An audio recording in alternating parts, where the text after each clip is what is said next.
महाबली भीम ने साक्षात माता महालक्ष्मी के सामने विवाह का प्रस्ताव रख दिया। महाभारत के सबसे शक्तिशाली योद्धा ने यह दुस्साहस किया था, लेकिन बदले में देवी ने एक ऐसी असंभव शर्त रखी जिसके कारण आज भी एक नदी पर बना बांध अधूरा पड़ा है। आखिर क्या थी वो शर्त? इस कहानी की शुरुआत होती है महाराष्ट्र के कोल्हापुर से। यह वही पवित्र स्थान है जहां माता सती के त्रिनेत्र गिरे थे, इसलिए यह एक जागृत शक्तिपीठ है। यह मंदिर इतना शक्तिशाली है कि खुद छत्रपति शिवाजी महाराज भी हर युद्ध पर जाने से पहले अपनी भवानी तलवार लेकर यहाँ आशीर्वाद लेने आते थे। लेकिन एक दिन ऐसा आया जब कोल्हापुर वाली माता महालक्ष्मी को अपना वो सोने का मंदिर छोड़ना पड़ा और वो वहां से 500 किलोमीटर दूर एक सुनसान जंगल में आ गईं। इसके पीछे की वजह बहुत बड़ी थी। उस समय गुजरात और महाराष्ट्र के बॉर्डर पर कुछ असुरों ने आतंक मचा रखा था। वो वहां के गरीब आदिवासियों को बहुत परेशान कर रहे थे। अपने भक्तों का दुख माता से देखा नहीं गया। उन्हें बहुत गुस्सा आया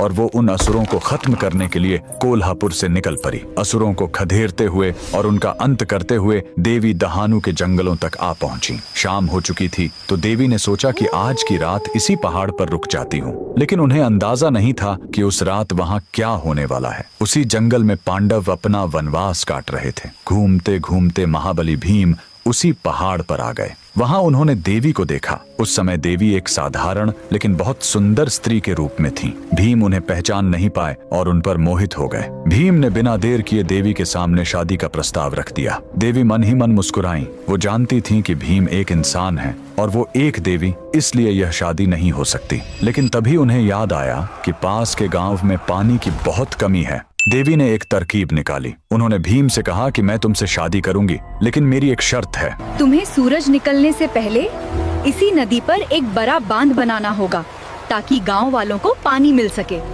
भीम ने शर्त मान ली।